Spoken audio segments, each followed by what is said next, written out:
Hello, family. It's Rosalind again. So, you know what that means. That means it's time for Real Talk Now. A Marine story. A Marine's story. That's what we're going to talk about this evening. Semper Fi.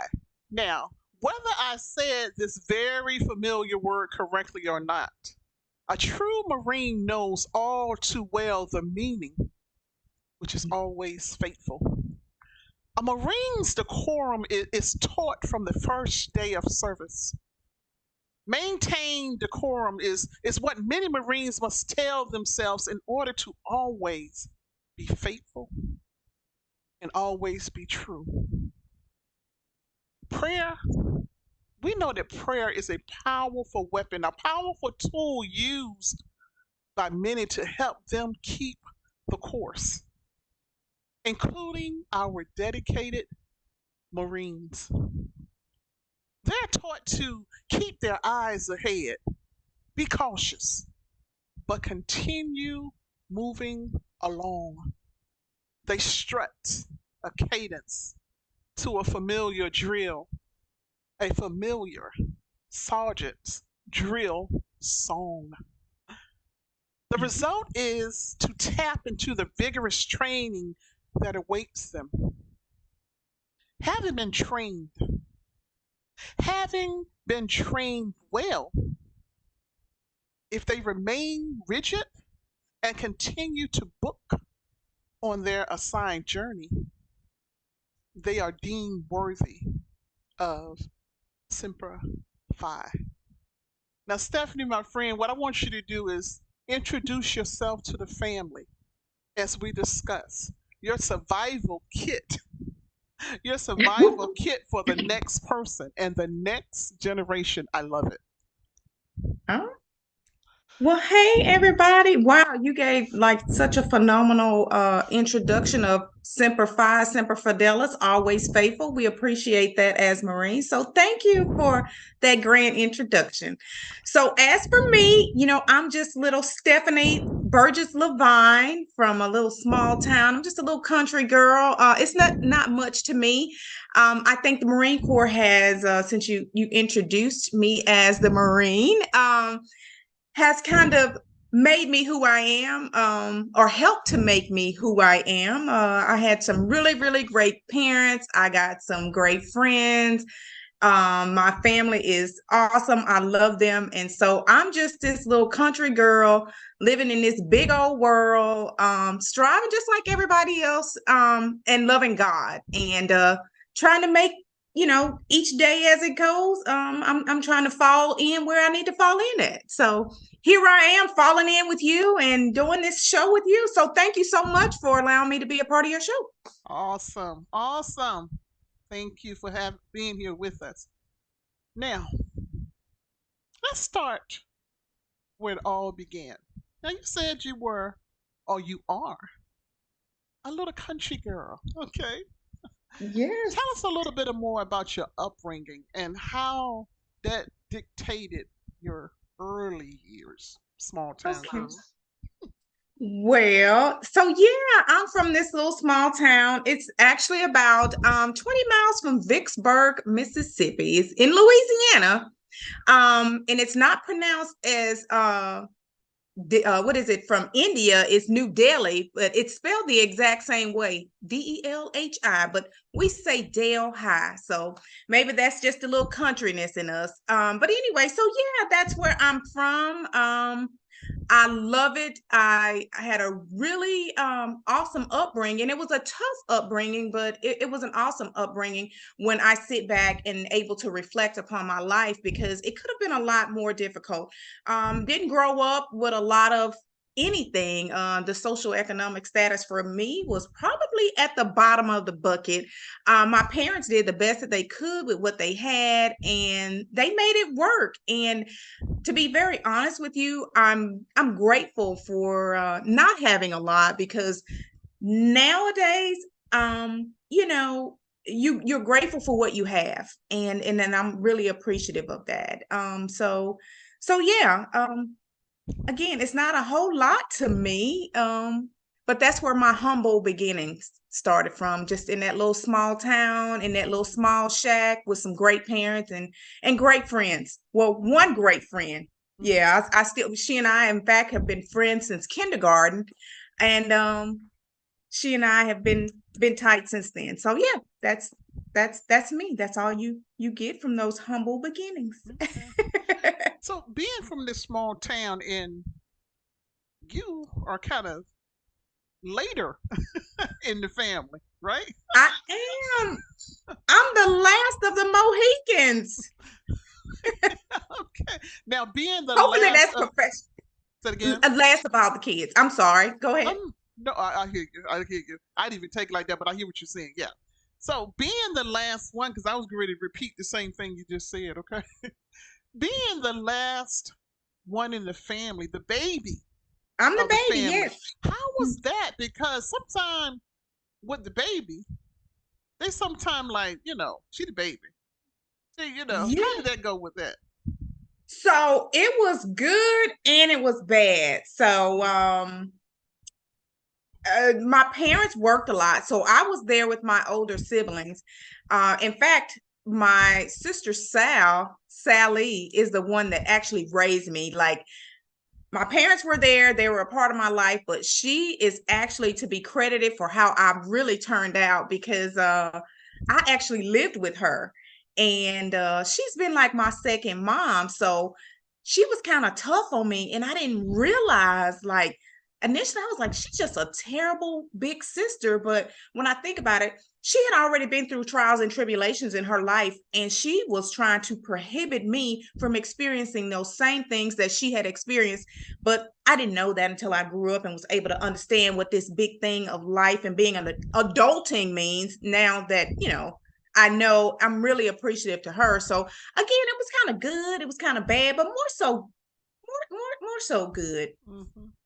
Okay. So Yeah. your belief system in God. Sometimes, when we're younger, we're not always there.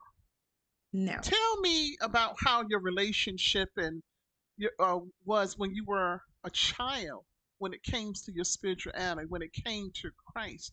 And sometimes did your siblings or did your family, because you were the youngest, did they try to sometimes keep you away from the crowd, or was that something that you had in you that you knew, okay, you know what? I'm not going to go along just to get along. And I say that because that leadership quality. Oftentimes, when we have that leadership quality in us, Mm. we don't go along with the crowd. Yeah, so that's a very excuse me, peculiar question that you asked. So I did grow up in the church, and you know went with mom almost every Sunday. Most of the time when she was upset because we was out partying all night, I was out partying with that big sister. She was like, "Y'all gonna get up and go to church," and we like, "No, we kind of been hanging out all night." So the faith base was always there. That foundation of Christ was always there. Um, Getting caught up in the crowd of things, even when I wanted to, I was always pricked. Like, young, even when I was a teenager, up into my 20s, even into my 30s, I knew that whatever it was that wasn't pleasing to God, it was like I almost knew, like, this is not it. It wasn't like God screamed down and was like, "Don't do that." It was just like my heart was very heavy, like, "Oh, this is not right," or "You should do this," or "You shouldn't do that," or whatever. It's just like I always knew I had somewhat of a close relationship with Christ. But it wasn't until I was in the Marine Corps and I went to Afghanistan. And I think God had been pricking my heart so many times that it took me to get hit by a roadside bomb for him to really capture the attention for me. When I was laying in a hospital bed and wasn't able to do much of anything other than what people were allowing me to do, meaning physical therapy. Let's get up and go take a walk. Let's take these meds. Let's do this. Let's do that. That's when the real connection came. So I was well into my 30s before the actual connection came. So now, nearly 50 years old, I already know when something is not right and it doesn't feel good in my heart. It's like, I don't care what it is. If it's giving a homeless person $5, if I reached out that window to give that person that $5 and God is like, this ain't genuine, I'll be like, I ain't giving them this $5. I'll get you something to eat, but I ain't giving you this money. So I feel like I have favor in not that I'm better than anyone else or my Christianity is stronger than anyone else's. It's just that I have a connection with Christ. And it wasn't until I was nearly killed that he had to bring me to my knees, because I kind of thought I was a little something back then. I could run fast, I could jump fast, I could do all these great things, but I was not doing his work. And so he slowed me right on down and said, I'm gonna let you do your thing, but you're gonna do my thing first. So That's right. That's right. I love that. I love that. And it sounds like to me you're kind of saying that you knew that you were destined for bigger and better things. Bigger and yeah, better things from a biblical standpoint, from a life standpoint, even to the point that you chose the military. Okay? mm-hmm, And I say mm-hmm. that because I'm gonna let you tell it. Tell us about that journey from the when you first decided on the military, and why did you decide military? So let me tell you, the military was definitely not my first choice. My first choice was like to go to school. Well, technically, no, I'll take that back. It wasn't. It was just for me just to figure out in life what I wanted to do. But I knew that it wasn't necessarily the military. But once I went off and, to school and all this good stuff, and then of course I didn't make it and all this. Well, I just didn't make it. Mm, And I decided, my mom was like, you're going to have to do something. And I was like, well, what you want me to do? Because I really want to stay here and do what everybody else is doing. And again, that heart was being pricked, like, you got to do something, girl, because this is not what it is. yeah. So I decided to go and join the military. But my initial military adventure was, I wanted to be in the Army, but the Army guy just did not pay me any attention. He was on the phone. And I'm like, is this, don't ever get off the phone? Of course, he never got off. And he didn't even give me, hey, I'll be there in 1 minute. He didn't give me any attention. I don't know if it's the way that I looked, or he didn't think I was going to make it, or he just thought I was a waste of time. I'm not exactly sure. But I left out of the door, and the Marine Corps guy was happened to be out there smoking a cigarette, and he was like, oh, you joined the Army, huh? And I was like, no, he actually didn't get off the phone. So I don't know. He was like, well, come on over and talk to me. So that's how I ended up in the Marine Corps. It was only by chance. Like, it was, I don't know, maybe that was the destiny. I don't know. I don't Yeah. know. But That's anyway, mm-hmm. I've You could. talked mad junk to my mama. And I'm like, I'm out of here. So I went and enlisted. I want to say it was like a Wednesday and Monday. And by like the Tuesday of that following week, I was like, write my mom, like, hey, come get me. So I'm sorry, I'll do the right thing in life. And she wrote right back and was like, nah, you good. You're gonna stay there. You're gonna figure this thing out, because I don't raise no quitters. And I was like, I promise I'm gonna do good. And she was like, well, I'll be there for graduation and you're gonna stay. So she just gave me a pep talk through a letter to say, I know you can do this. You got it in you to do it. And I've always believed in you. And this is not a place for you. This small town. She didn't say that, but I can now read through the lines. Like, this is not for you. She just basically said, I want more for you than what you want for yourself. And you're gonna stay there and get it. And I did. And 20 years later. Wow. I love that. And I love how your mom stood in the gap like that, because being her baby, I know she missed you. I'm sure she missed you. She was like, you know what? But you know what? This is bigger than me. I'm not gonna hold her back. That was big of her to go there like that. And you Yeah, you also had other siblings too that joined the I military, right? did. Uh-huh. I did. I had an older brother and an older sister that joined the Army. Now my sister, I want to say she spent only maybe 5 or 6 years in, four to 6 years in. And my older brother, he was in the Army, but he retired out and he now lives in Montana. And he always has this competitive thing with me, like he's much better. And I'm like, no, you're not, sir. You're the oldest, but Mm-hmm. I'm the toughest. Maybe I am. I don't know. Now I'm not, but Huh. back then, Mm-hmm. I love it. yeah, I love it.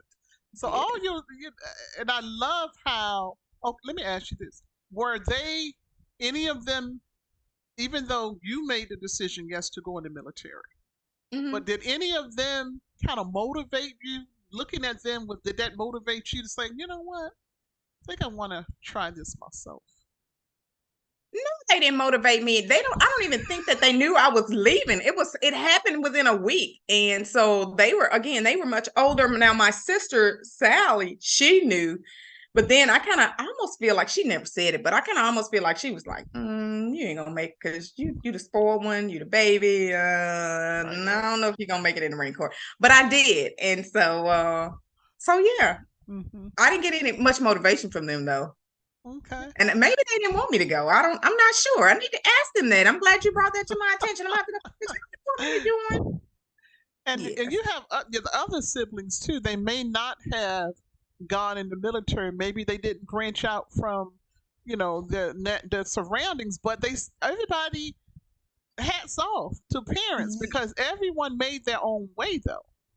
Yes. So out of all of us, my parents did not raise any unsuccessful children. I mean, even though they were not necessarily college educated. In fact, my father only went to the eighth grade, but he was a very intelligent, smart man. But all of us are, fairly independent. All of us are fairly successful. Well, I don't even want to say fairly. We all are successful in our own way, So and I love that. I'm glad that, when I look back on it, we did better than our parents. And for me personally, I'm hoping that our children, meaning my child and my siblings' children, my nieces and nephews, do better than we did. And in fact, I have a nephew he's in the Army. Well, he's in the Army Reserve. He owns his own little well, not little, I don't like using that word. He owns his little, see, I said it again. It's a football team there in Louisiana, and it's a little league football team. And he's a police officer. So he's doing really, really well. And I have a niece that's she's a sheriff, she works at the sheriff's department. She's a sheriff. And so I got so many nieces and nephews. I got them all up in Boston and everywhere, and they're doing really, really well. So I feel like they're doing better than us, and I love it. Yeah. And I always say too, success is subjective. It's subjective. It You is, right? can't dictate to me what's successful for me. I Yes, can only that's do it. that. Okay. Yes, And as long as God is at the helm of it, it's going to be a success right, anyway. right, So right, right. now, when you were in school, let's go back just a little. When you were in school, okay, Hmm. how did your teachers motivate you? Because I'm seeing this drive, like you said you had. You knew, like you said, the small town life was not exactly for you, and that's okay. Did your teachers see something too and say, like, you know what, hold on. I need to there's something more to you. There's something more for you out there. I did have teachers to motivate me, and I think they saw more in me than I saw in myself at that time frame. And is it okay to drop names? I want to drop some names because these teachers actually really did motivate me. Yeah. One in particular, she really it seems really weird and simplicity here, but Mrs. Howard, Virginia Howard, she told me how to answer a phone because she was our English teacher, and I love that lady. She was such a, I mean, even though she was from that small city that we were from, she had this very immaculate voice per se, or her speech was very immaculate. And when I say she taught me how to answer a phone, where I'm from, when somebody call you and they go, "Oh, let me speak to Stephanie," you go, "Oh, this her," and she would say, "No, that's incorrect. You say this is she." And that was like in 10th grade. So now when somebody calls me, I don't care who they are, and they're calling to say you won the lottery, or they calling to say, "Hey, you forgot to pay your bill," or something, which I try not to ever forget that. And they ask to speak to Stephanie. I'm like, "This is she." I always think about Miss Howard. I always think That's about all her. right. So hopefully she's watching this. Hey, Miss Howard, if you're Yeah. watching this. Yeah. Um, and Coach McDade, he was our coach, and he was such an awesome guy, man. I mean, like, he just motivated us in not any one particular way. But he had that oomph about him that would push us forward. Him and another coach, Coach Williams, they were just great, great mentors, should I say. So yeah, I want to give some kudos to them. They were some good people. Yeah, it's fine. And family, I'm gonna have to apologize to you all because something is going on with my video. I don't know if y'all know, I'm kind of lagging a little bit. I don't think it's my voice per se, but y'all know how social media does not always cooperate. But as long as you're getting the message, try not to pay too much attention to the video. Okay. Okay. Okay, so let's continue. I just had to put that little disclaimer out in case they was like, what is going on with you? Okay. So Yes. once you did your, let's talk about boot camp a little bit, just a little Okay. bit, because I've heard some things about boot camp. Okay, I hear some good, I heard the bad, I heard the ugly.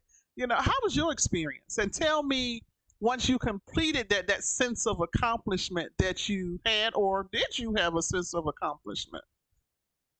Absolutely, I had a sense of accomplishment. Marine Corps boot camp was tough. I was right, like I said, I was writing letters. I'm like, hey, what you gonna give me? This is crazy. But it wasn't, I think that people imagine like the Marine Corps boot camp as this like they're over here hazing you to death and making you feel like you're just ready to just leave this world. And you do feel like that, but it's not, you don't really feel like that. Like each day is an accomplishment. And I think what I know is what happened now is that they just broke everybody down. It was tough, but they had to break everybody down to the same level in order to achieve a goal. And that means unity. Like they had to break us all down to bring us all together to work as one. And the reason why is because we got all these different backgrounds. You got me, this little country girl that is from Louisiana. You got whomever from New York that's used to doing whatever in New York. And then you got some folks over here in Montana. You got all these different backgrounds. And we're not going to talk about the different lifestyles that people grew up in. I mean, some grew up poor, some grew up rich, some grew up, in abusive homes. You got all these different people, personalities, and things. And there's no way you can't break everybody down to the exact same level to build everybody up. And you have to realize it's about a team. Like if one teammate is not doing what he or she is supposed to do, 9 times out of 10, something's not going to work. Yeah. So I just think that the military in general, not just the Marine Corps, but strategically, it is equipped to be tough in order for you to appreciate that person on your left or your right, to say, these are my brothers, these are my sisters, and I'm going to do whatever I got to do to make it work for them. Together, collaboratively, we're going to do this thing together. So I love yeah. that. I love that mentality because, like you said, it teaches you you're not any better, you're not any worse. Right. We're together, and that's a good Yes. message because you're going to need that if you're ever put in the trenches.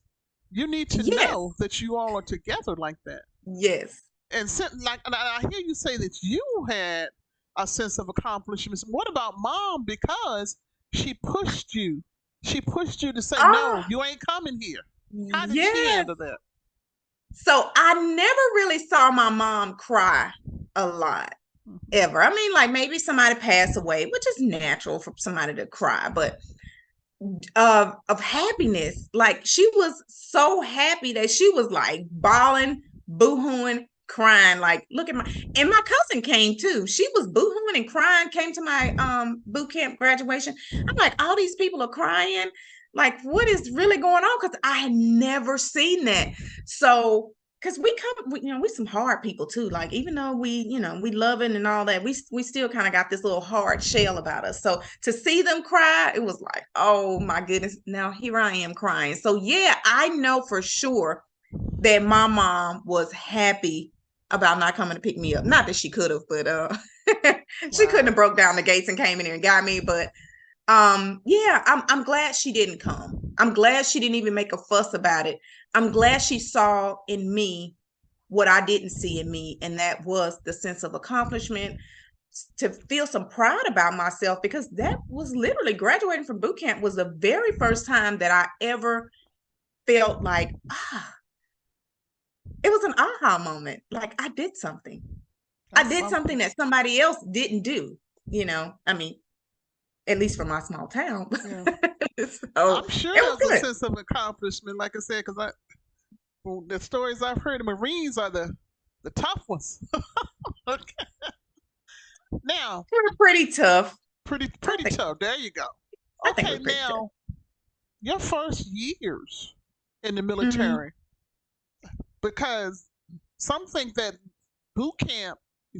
Yep, I've heard sometimes if you can get through Marine boot camp, you the rest of you is no big deal. You can get through that. Tell me about them first years, and did you knew for sure? Okay, I'm gonna stay. I did this. I got this. Tell me about those first 4 years Well, I or don't first know few about years. if you can if as soon as you make it through boot camp, you can say, "Oh, I can do this. It's easy breezy now." No, it gets tougher.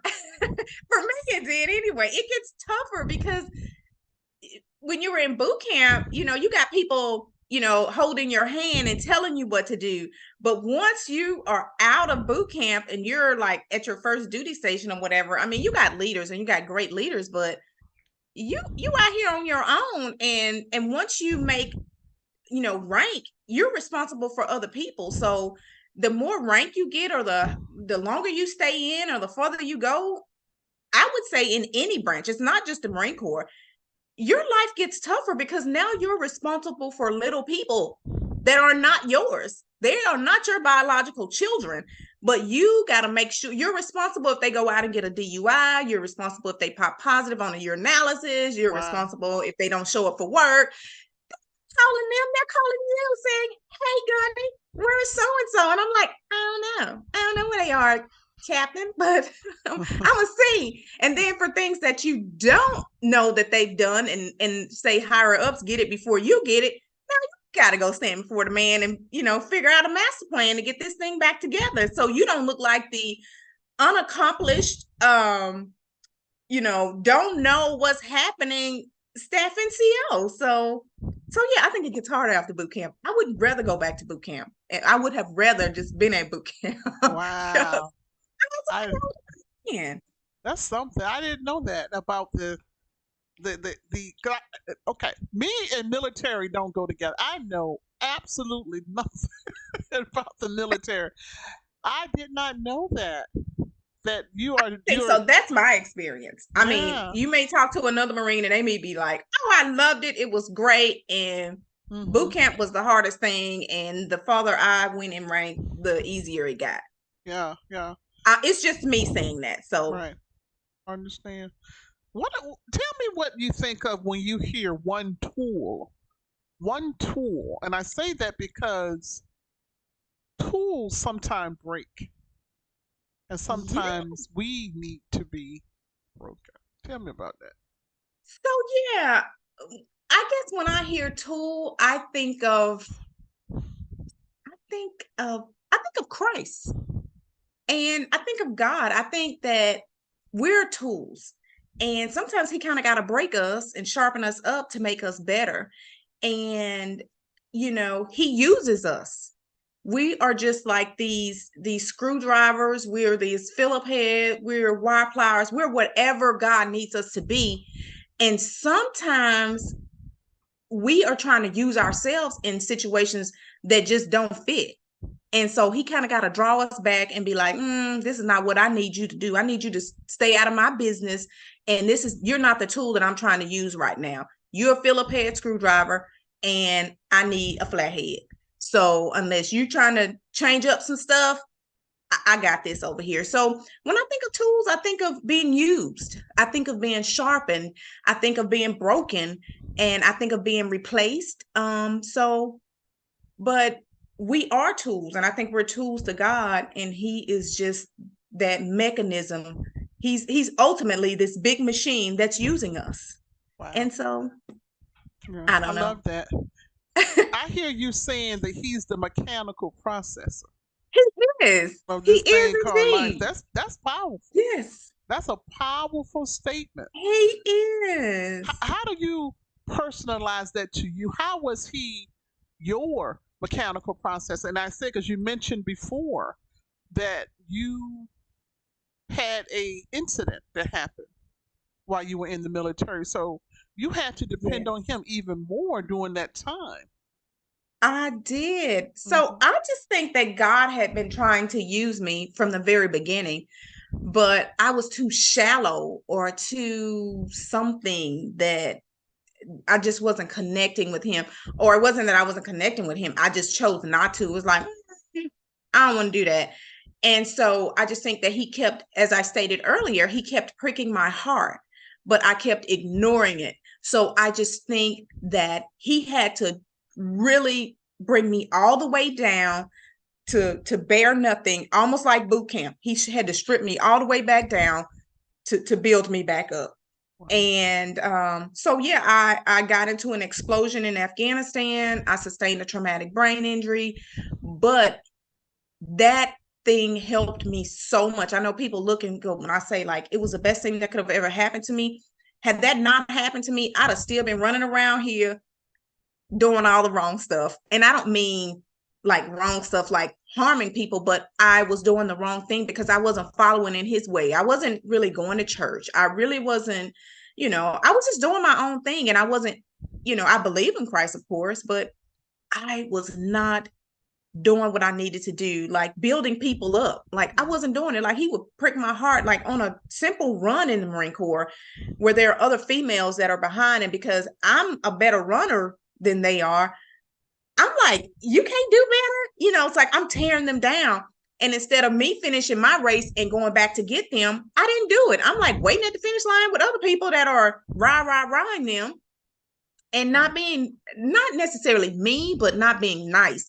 When people are at their worst, they need somebody to tell them it's going to be okay. So God, every time I did it, he was like, yeah, so why you do that? Like, you need to be doing my stuff. Like he's silently telling me in my heart more so. But when he laid it on me and laid me out where I had nothing else to do but listen to him day in and day out while I was laying in a hospital bed, I got it. I was like, okay, God, I got it. And I was like, from now on out in life, when I feel that in my heart, I know it's you and I know what you want me to do. And if I don't know exactly what you want me to do, then I'll wait in the hallway until you open that door. And once that Okay. door is open, either I ain't gonna have to knock. I'm gonna know. I So love yeah. that. And I heard you said too that your family, you are kind of reared to be kind of tough, or Yes. So does being a in that type of family and also a career soldier, does it make it easy for you to develop thick skin as you were furthering in life? And what things have to prick you for you to really feel it in your heart? Does it take much? Tell me about that. It Being a does soldier. not. Well, I'm actually a Marine, so I'm I not a keep soldier. saying soldier. I'm so sorry. Marine, y'all, they take that serious now. Don't soldier, Marine, two different things. I am so sorry. I keep going No, flip flop. I apologize. Go ahead. no problem. So, you made me forget what you just asked me. What you just asked me? How was it No, I said being a being reared Marine. up so tough? Yeah. Yeah. So being reared tough like that, it was kind of complicated back then because we believe in fighting about every single thing. But now that I know better in life, the smallest thing, like even though I'm a fighter, I in heart, like not, I'm like, I can't fist fight nobody no more. Them days are over. Like you would have called me about 20 years ago and somebody have been like, oh girl, I don't like your earrings. I'd be like, well, meet me out back. But now it's like, hey, it's okay that you don't like my earrings, but I am for the underdog. Like I'm a fighter for the underdog. If you losing, I'm here to fight for you. And I don't mean, again, I don't mean physically, even if it's